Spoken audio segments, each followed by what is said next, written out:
Welcome, welcome back to another episode of the IFC's Individuation podcast. I am Dr. Lahab Al-Samarrai, and with me today, the usual wrecking crew. Dr. Eric Tomlinson and Dr. Lisa Hong are with us. You could tell the difference. Dr. Eric is raising his hands in the air like he doesn't care, while Dr. Hong is sitting back and relaxing. Well, enough Actually, Dr. Lahab, I'm raising my hands in the air because I care very much. All right. Well, we are back with Mary Louise von Franz's archetypal symbols and fairy tales. And we are back with the hero's journey. In this episode, we're going to cover a great story from Iceland. And so this is an Icelandic fairy tale. So why don't we start our story called the Tritill, Litill, and the Birds. So, Dr. Hong, you want to start us off? Is that how it's going to go, or?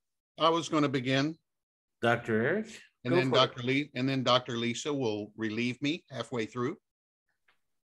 Okay, sounds good. Let's do it.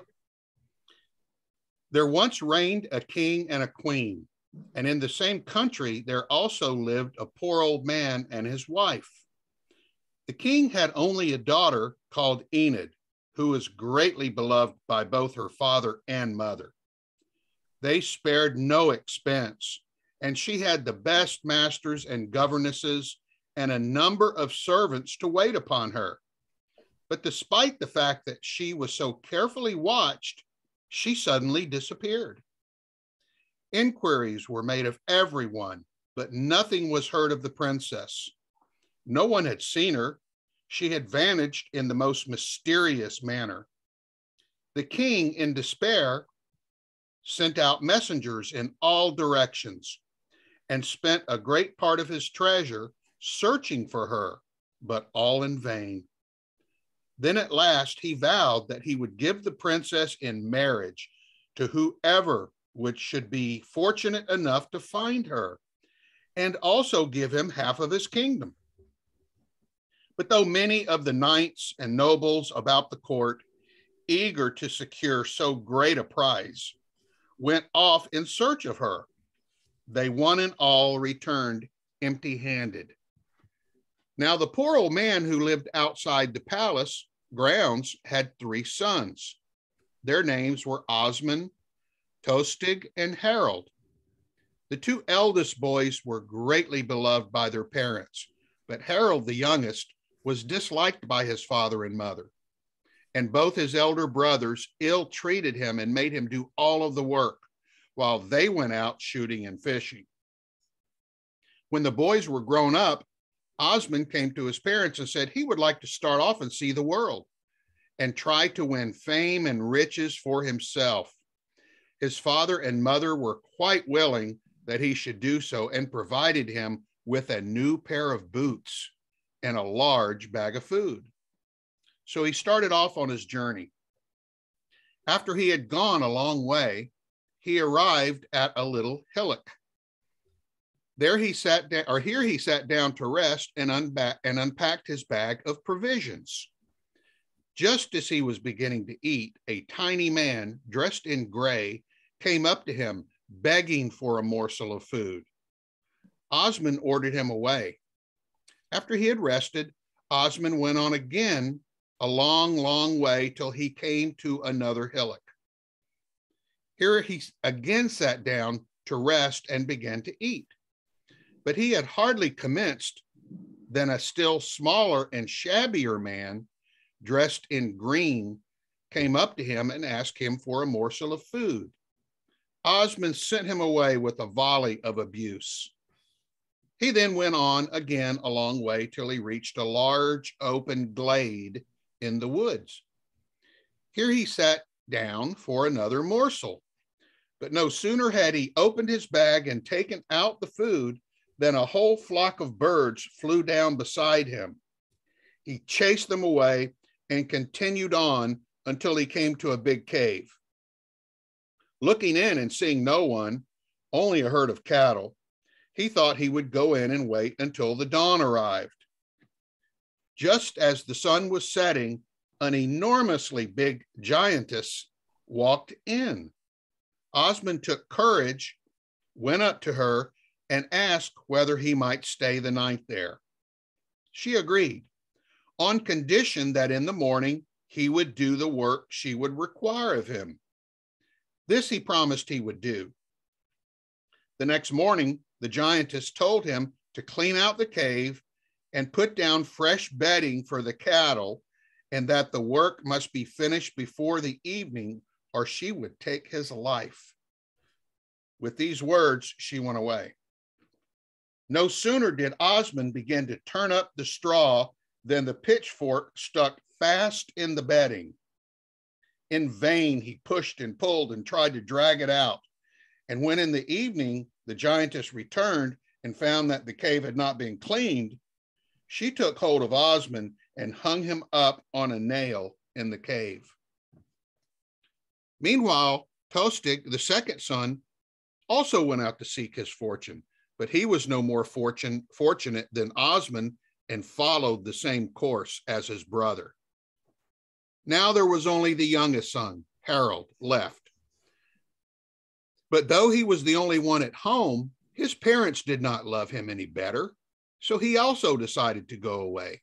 His parents agreed, but instead of nice strong boots, they gave him an old pair of his brother's, and his sack contained nothing but dry crusts. Despite this, Harold started off with a light heart, and as it chanced, he took the same road, his brother's, and presently came to the first hillock.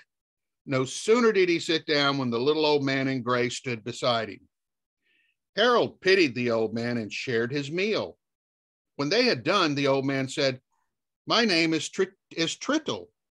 If you are in need of help, call me and I will come to you." Harold then continued his journey until he came to the second hillock. Again, he sat down, opened his bag, and took out another crust. Hardly had he done so when the little old man dressed in green appeared and asked for a morsel of food. Harold also shared a crust with him. When they had finished eating, the little green man said, "Call me if you ever think I can do you a service. My name is Litill." Harold then continued his journey until he came to the large open glade in the wood. There he sat down and took out another crust. No sooner had he done so than a great flock of birds came down. They circled round him, and Harold's heart was filled with pity, and he broke up the remaining crusts and threw the crumbs among them. When they had eaten up every crumb, the biggest bird alighted on Harold's shoulder and whistled. "If ever you think we can do you a service, call us. We will hear you wherever you are." Harold then continued his journey until he too came to the big cave. Looking in, he saw it was full of cattle, and hanging from a beam in one corner, he saw the bodies of his two brothers. Startled at the sight, Harold's first impulse was to go away, but he thought he must first bury his brothers. He took down the bodies, and seeing a spade near the entrance, he dug a grave and buried them in the sand outside the cave. Just as he had finished, the giantess arrived. Harold, who was tired, asked if he might stay the night there. She allowed him on the same condition she had set his brothers. The next morning, Harold set upon the task, but finding it impossible, he called, "Oh, dear Tritill, come and help me." The little gray man appeared and called out, "Prick, pitchfork, and shovel, spade," and in no time the work was done. When the giantess came home in the evening and saw that the work was done, she had said to Harold, "Oh man, you human, you have not done this by yourself. but I will let it pass.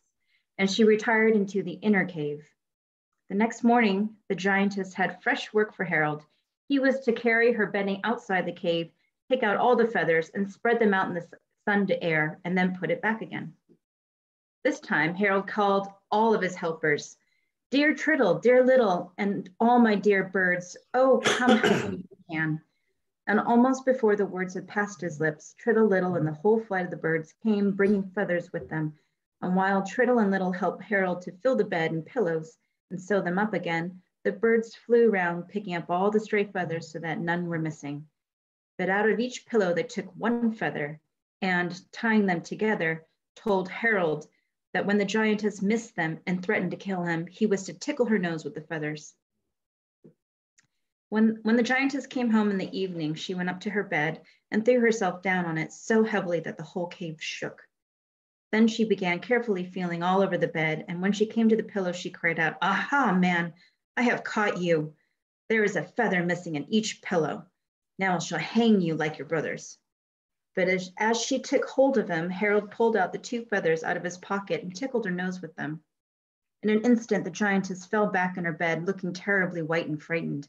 But Harold gave her back her feathers. "Oh, man, human," said the giantess, "I know you did not do this alone, but I will let it pass this time."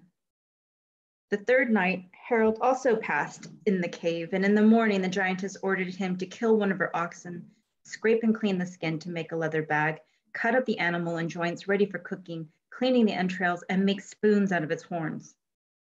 Harold also had to pick the right one from a herd of 50 oxen. If he should do the work correctly, she would release him, and as a reward, allow him to choose 3 things from her treasures. This time, Harold called on Tritill, Litill. Hardly had the words passed his lips. Then he saw them approaching, leading an oxen between them. They at once set to work and killed him, and while Harold cleaned the entrails and cleaned up the joints, Tritill scraped the skin and prepared it for making the bag, and Litill began fashioning the spoons out of the horns. The work sped along quickly and merrily, and all was ready ere the sun sank to rest. Harold now asked his friends' advice on what he should choose. Then they told him he should first ask for that which was over her bed, then for the chest which stood beside her bed, and lastly for that which was behind the wall of her bed. When the giantess came home in the evening and found that Harold had finished all the tasks that she had set him, she exclaimed, "Oh man, human, you never did this all alone, but you have conquered, so I must let it pass." The next morning, the giantess called Harold into the inner cave and told him he might choose the reward she had promised him. When Harold spoke his choice, she cried, "Oh man, human, you have not chosen these things by yourself, but I cannot refuse you." So saying, she mounted some steps above her bed, cut into the rock, and opening a secret door, she led forth a beautiful maiden. This was none other than the fair Princess Enid, who had disappeared so mysteriously. "Take her back to her father, and he will reward you as you deserve," said the giantess. And then she opened the lid of the chest beside her bed. This was filled with gold, pearls, and precious stones. And then moving aside the bed, she touched a secret spring, and the walls sliding back, they saw the blue sea, and anchored close to the cave lay a ship completely fitted without, its sails all set, and its pennant flying, and possessing the power of sailing wherever its owner wished, without aid of either captain or crew. The couple quickly departed and reached the country of the princess's father. The delight of the king and queen on recovering their long-lost daughter can be more easily imagined than described. They never tired of hearing Harold's wonderful adventures, and the king ordered a great feast, which ended with the wedding of Enid and Harold. The king then made Harold his prime minister, and so well and so wisely did he rule the country that on the king's death he was chosen to succeed him. Okay. So this is in the context of all the other stories that we started with, from the simpleton to the 3 feathers. We also have 3 brothers who go out on a mission, task, and the two were the one child who was the ridiculed child ends up being the person to save them, or basically bury them in this case. More realistic in this story, they end up dead. Which means that their deeds go punished because they like to play. They didn't take life seriously. So they became sacrifice to the giantess. So I guess it's a female giantess. A female giant. I don't know why we just don't call them giants, whether male or female. Okay. So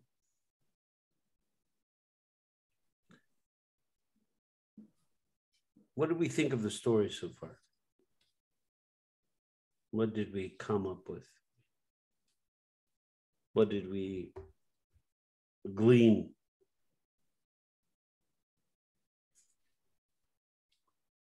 There's a little bit of Cinderella in this story. Okay.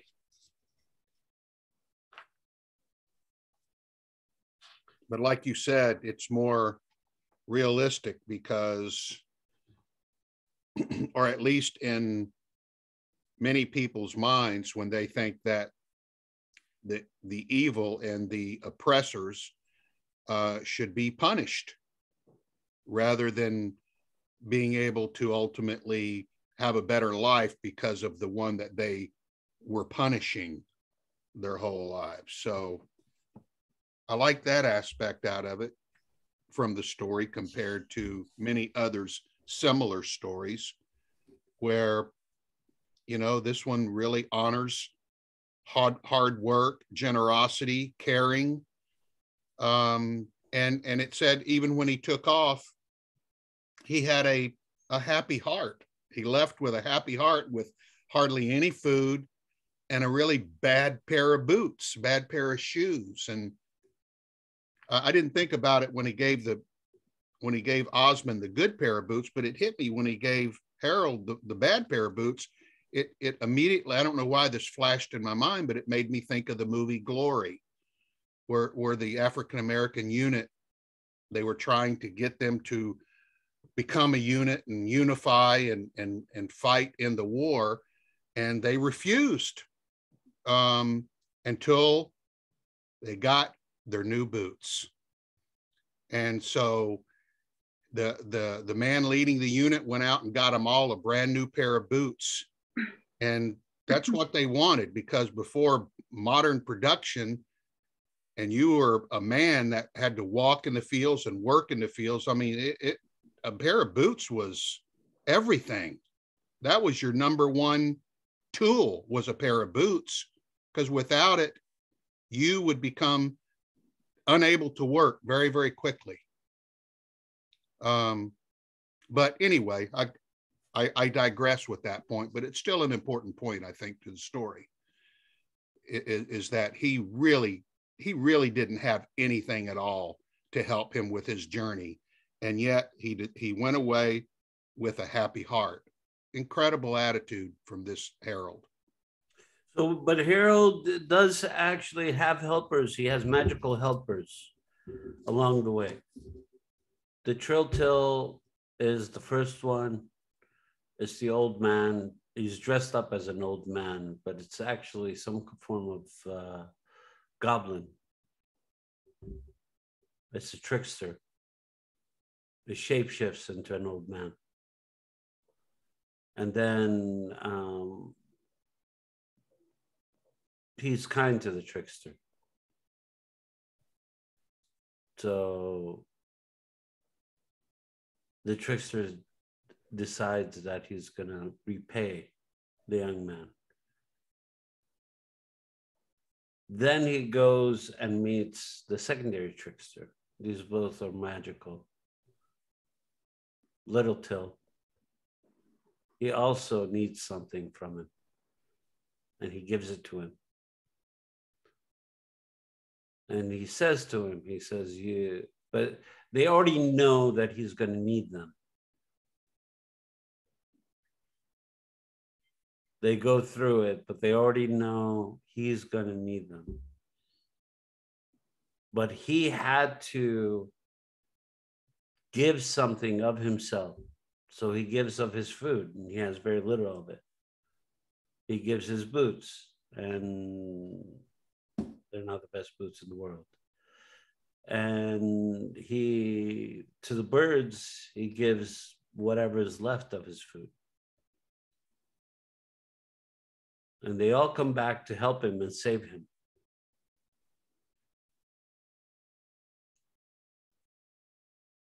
And he has 3 tasks that the giantess imposes on our hero. The first was to clean the cave. The second task was to air the bedding.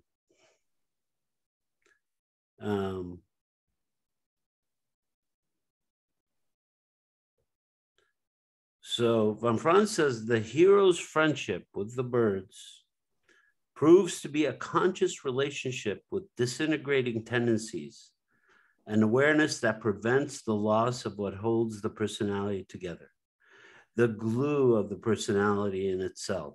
The feather, as stated above, is a symbol of psychic fact. And it follows that the image of the heavy, dead, and evil matter, the giantess, is based on a multiplicity of unconscious psychic impulses. When the hero penetrates into this area and brings his part into light, a whirlwind arises that is the psychic side of the matter appears as a natural phenomenon. This is of such superpersonal power that a fragmentation and dissolution of the personality threatens the danger of being carried away and enraptured by the experience of the unconscious. Remember, he's entering the cave. We've told the story several times. As we go into the dream, we go into the fairy tale, he enters the cave. So it's a deeper layer of the unconscious. Every time he enters somewhere and he goes deeper in, or if they say in the story that he penetrates deeper into the world, which means that he's penetrating deeper into what we call the horizontal world, the psychic world, the world of soul, the spirit world. We've given it many different names. So against this, the hero can only rally his instinctual, helpful intuitions, she says, which enable him to reunite with his personality. He thus invokes the advice of the magical helper and keeps back one feather from each pillow. In doing this, he demonstrates at the same time that he has the ability to discriminate, not just follow the task, but understand what the task represents. When you understand what something represents, you have learned to discriminate. You know, when somebody says something, why don't you take out the garbage? When it's just the task, you don't have an understanding. You don't discriminate. It's just taking out the garbage. What did you do today? I took out the garbage. But when you can discriminate, then you learn that garbage needs to be taken out because it'll stink up your house, because it's old material that is unneeded anymore, because psychologically we need to take out garbage because we can't keep carrying garbage with us. We accumulate a lot of garbage. Psychically, we accumulate a lot of garbage. Places we've been, places we don't like, places, people we've seen, people we don't necessarily like anymore. So it's a lot of material. what we're calling psychic garbage. Like, because it's like all psychic material, you could reclaim it. But first you have to understand what you're reclaiming. You know, it's like you're going on a treasure hunt. There are things that are important in garbage that we have forgotten about. We've labeled as garbage that actually save our life.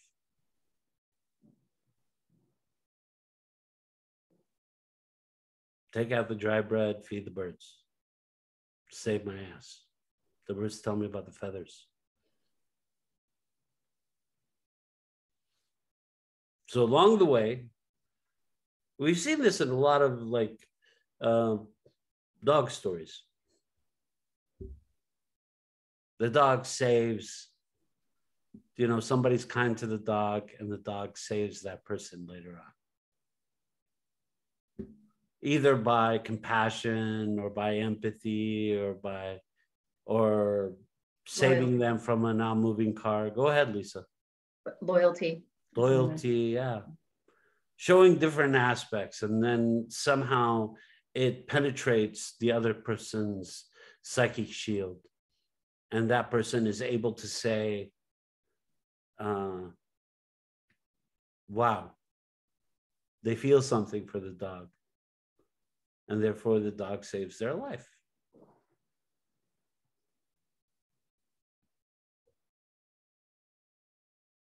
And so when we are able to look around us and reach out to people around us,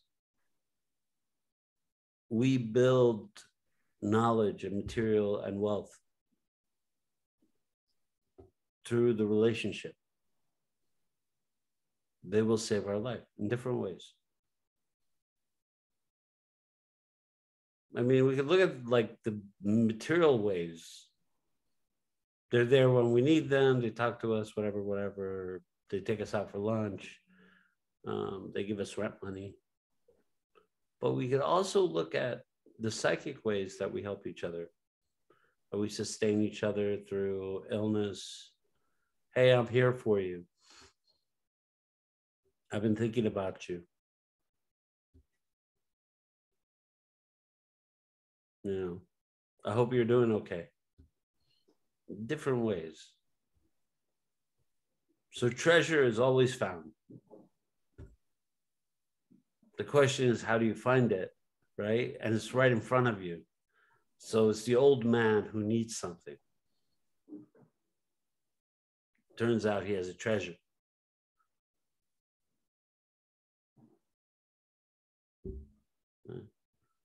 So in this story, the people that he comes across need something from him. The magical creatures need something. So everybody needs something. It doesn't matter if you're magical or not. So one of the biggest things in this is like, I'm not better than anybody else.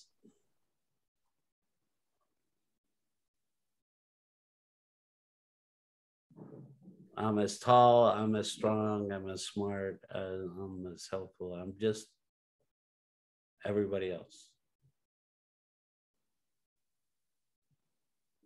And these moments of giving transform his worldview.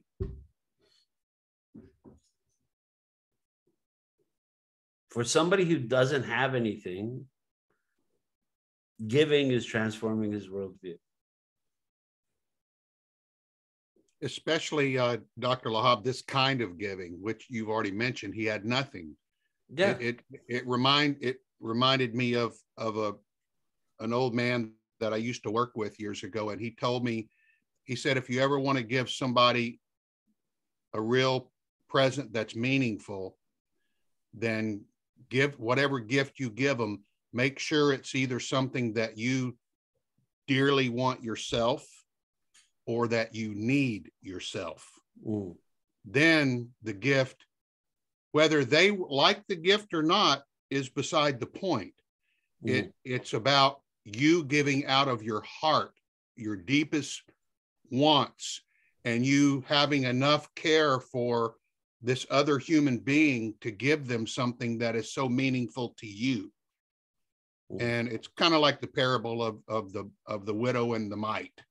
You know, yeah, she only gave one tiny little coin, but it was all she had. She gave, she didn't give out of her abundance. She gave out of her something that she didn't even hardly have. And so I thought that was, I think that's a really, and none of them offered to help him until he demonstrated that attitude. So I think that's a real major point of the story. Well, yeah, so it's growth, right? So the journey is there are tasks to be performed. So there are tasks in the cave that need to be performed. There are tasks before. It's preparations for going into the cave. You must prepare yourself before you enter something. And everything that you do comes back to you some way, somehow. This is the line in every fairy tale.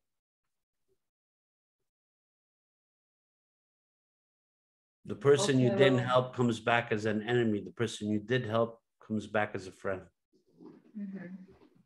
And I think there's also an aspect of not being so arrogant or judgmental, being receptive, present, open, and knowing when you're in over your head too, and know when to ask for help, and know what your limits are, or not, yeah, a couple of different things in regards to growth in those times that are challenging, to seek help, assistance if you need it, and to help you grow and succeed. Yeah, because the more we're insulated from the world and the more we think that we know the answer, the less connected we are, the more fragmented we tend to be.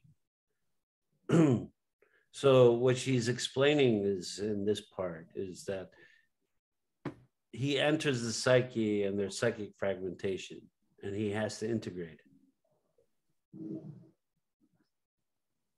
So the integration occurs when he has to gather the feathers and put them back into the pillow. This is part of psychic integration, you know. So disintegration happens. His brothers are hanging.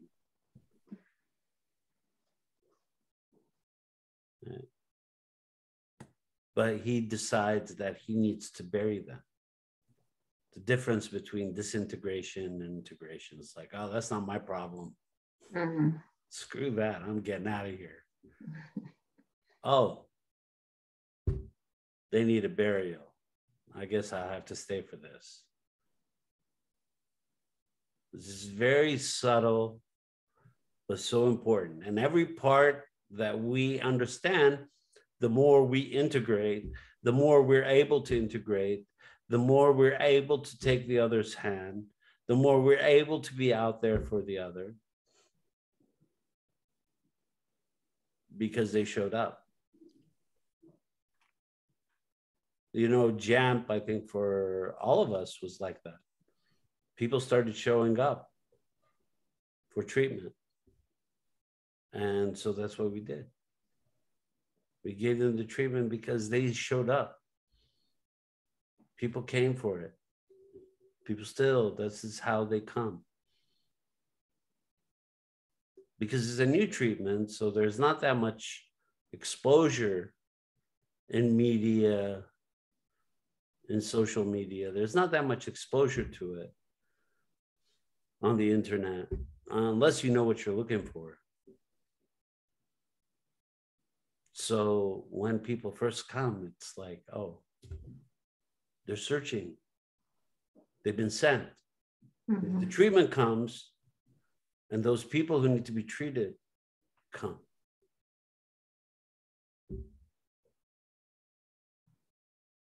And then as Dr. Lahab, as the treatment takes effect, you find out one finds out for themselves, just like in the story, that the treasures that you get from it aren't necessarily aren't necessarily obvious. All three of these treasures were hidden. One was behind a door, one was behind a wall, the others was in a chest. And most people didn't have jewels in chests. They had clothing, paperwork, valuables, whatever that needed to be protected. And when, for example, when you start becoming free from your own, as you talked about earlier, your own garbage that we carry along with us psychically, when you start becoming free from that, oh my gosh, that's like the best gift a person can get. Much better than riches in the material sense. Not that I would turn those down, but that's not what brings you personal fulfillment and happiness. Oftentimes it brings you misery. Well, so integration and disintegration is part of the process. So the integration of the pieces of yourself helps you move forward in the world. And if you move forward in the world, you're able to take care of yourself. You're able to gain riches if that's what you want. You're able to do what you need to do because now you're not, as Dr. Eric says, held back with garbage. Now you're able to move forward. And so it's about the integration. GEMP is all about the integration process. It's all about what happens when you disintegrate. Those pieces need to be reintegrated. So what GEMP does is it lifts the pieces that have embedded themselves through the disintegration process, through the trauma, through the glitch, and reintegrates them in a comprehensible story, a way that we're able to digest it, a way we're able to move it forward. So I'm going to bring this, what you're talking about, or one small example of what you're talking about, back to the story. I was thinking about it. I was wondering what's the whole deal about? Why was he told to hide feathers? Why hide them in the first place? Why not just put them back and like complete the task? You know, what did it? But then I thought about it. I thought about, okay, he's in a cave. So he's within his subconscious. He is facing and there is a terrible giant who's terrorizing his bully and gives you outlandish tasks that you're not supposed to succeed in. You're set up to fail. And so this is that inner voice inside of you. And he was told to, by other aspects of himself, just to go through these motions and do it. And as a result, he followed it, he trusted himself. And as a result, this bully fell back, looking terribly white and frightened. He was able to succeed a terrible stress that is a narrative in himself, to succumb it and not be afraid of it, to face it and to manage it. And didn't necessarily mean it went away, but it was managed. And so it was just another kind of integration that happens in JAMP. Yeah. A reflection of it. Yeah, you walk into the complex. The complex is the cave with the giantess. And the giantess is the primal mother. It's the complex. And the primal mother wants to protect you, but she also wants to smother you at the same time. So there's two aspects to defending you. It's like, I will never let you get hurt, even if I have to kill you. So the primal mother, vacillates between two extremes. And part of the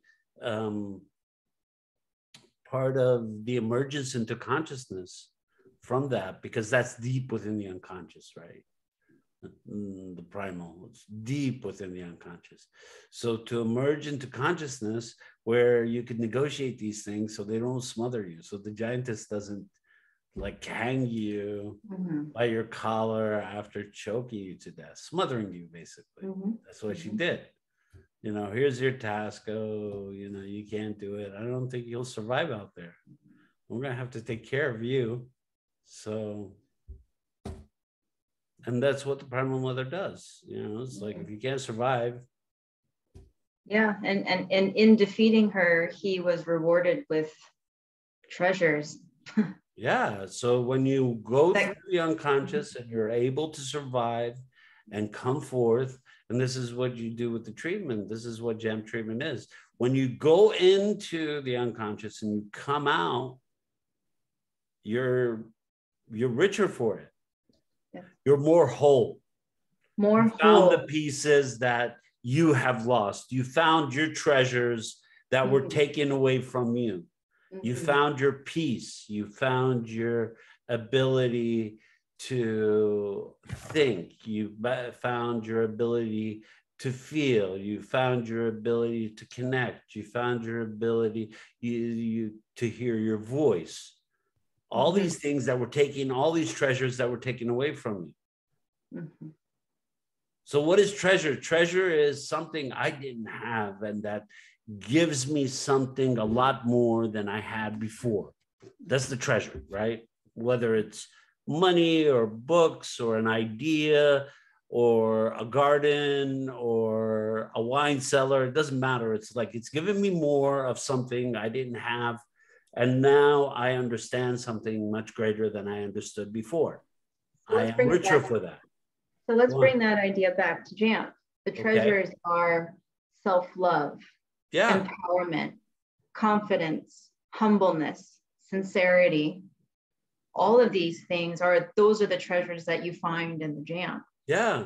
And then what happens in this story, that Harold, he continues to be successful. He becomes a prime minister. He becomes a good social servant, and eventually has a role in begetting more success and more.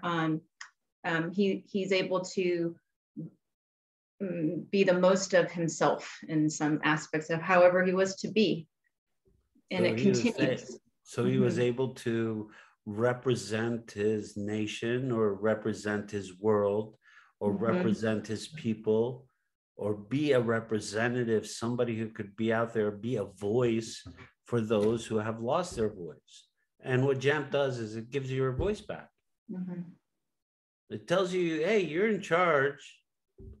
You've been listening to the yelling and screaming in the background. That's not yours. This is your voice. You just haven't heard it in a long time.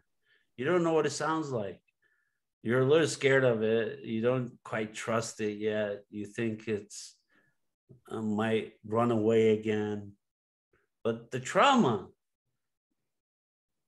the trauma camouflaged your voice with putting other voices in front of it, so you couldn't hear it. So it sounds like your voice, but it wasn't your voice. It was just... And Lisa, you brought up such a vital point earlier, several, but this one I'm thinking about right now that made me think of another really impactful scene in a movie. And that is, we need help. No one human being stands alone. We all have to have the help of other people. There was a movie that Robert De Niro and Jeremy Irons was in when the Europeans first started coming to South America, and Robert De Niro was a slave catcher. He was catching native South Americans and killing them and enslaving them, and then he met a religious man. His character, you mean, not Robert De Niro himself? Well, I said a movie. Yeah, I know. The character, yeah, of course. Yeah. And he met a religious man, and he changed. He really started truly feeling bad about his life, and then he wanted to help the very tribes of people that he had been doing this with, and they were walking him with him up this mountain, and behind him he had a rope and was carrying all of his armor with him. He didn't want to let it go, and he was struggling and not being able to get up the mountain, and the natives were looking at him the South Americans were looking at him going, what in the world's his problem? And he just struggled and would fall down the hill. And finally, one of the South Americans went up there with his knife and cut the rope. And then it just started tumbling down the hill. And Robert De Niro's character, not him, just fell down and started crying up a storm. And it just released all this past crap that he was trying to take up the hill with him. Ooh, and I wanted, and this is where I owe a thanks to Dr. Lahab sitting here, because I was doing the same thing. I was carrying my past armor on a rope and not wanting to let go of it, and started getting help from others, started getting help from him and other people like Dr. Lisa. And I didn't want to let it go. And finally, somebody just cut the damn rope. Lahab and a few others, Lisa helped. You did. And just cut the damn rope. I couldn't cut it by myself. Well, I needed help. You just needed to understand that the rope needed to be cutting. But I needed help in understanding that. Yes, but as Dr. Lisa said, all you needed to hear was that that rope needs to be cut. And once you were able to metabolize it, integrate that piece, then it was easy enough to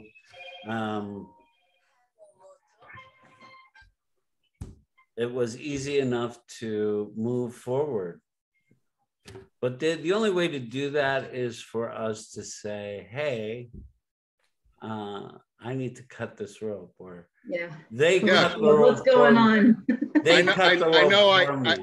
I know I ultimately cut it, but I wouldn't have. No. I mean, if not for other people telling me to. Well, that's different. That's different levels of integration. Yes. We start to understand that the rope needs to be cut. That if I don't cut it, other people are going to cut it, and somewhere down the line, it's like, oh, that's a psychic rope. Nobody could cut that except me. But that's like, it's series of integrative processes. You go through different, just like our hero.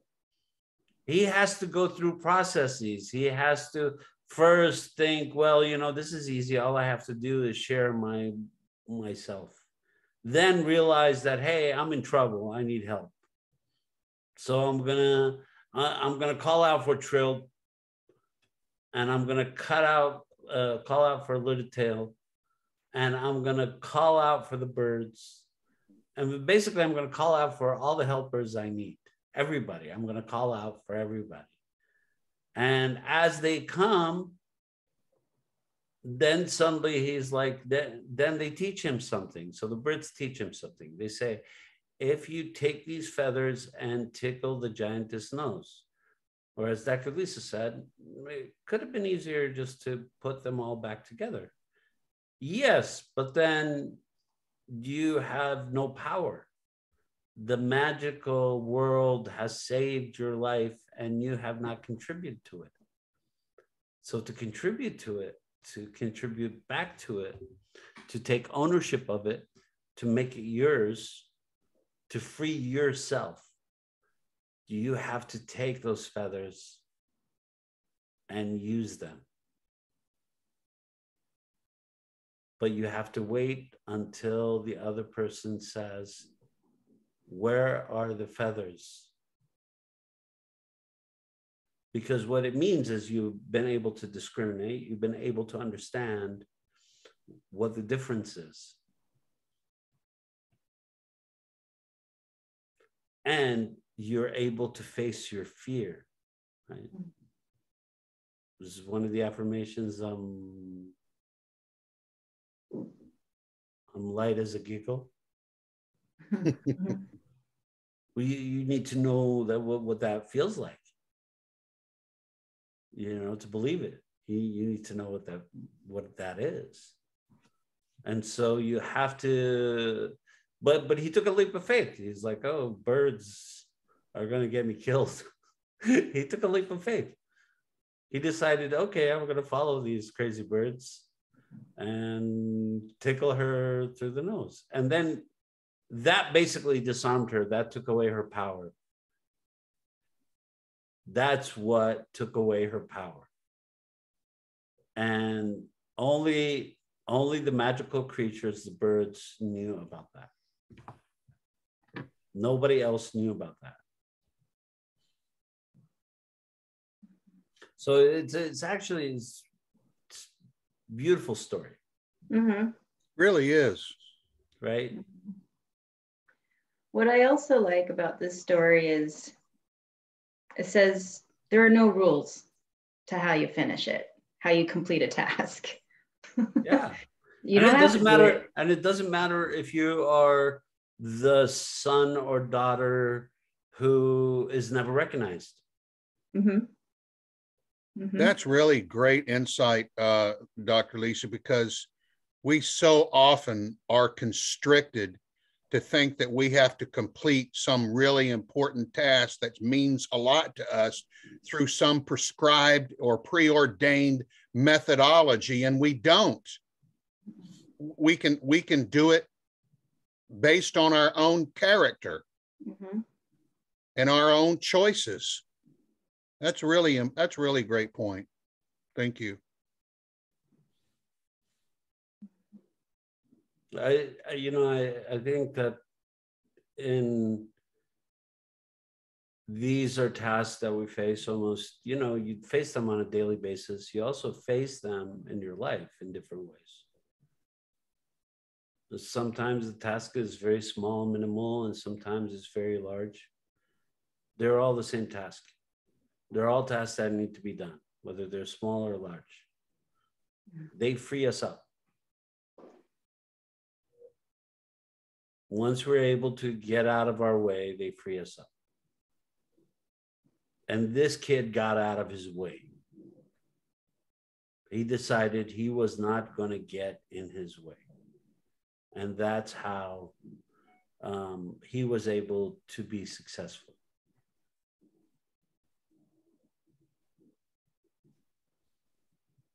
Okay. With that, we are the IFC's Individuation podcast, and we are not afraid. We are not afraid.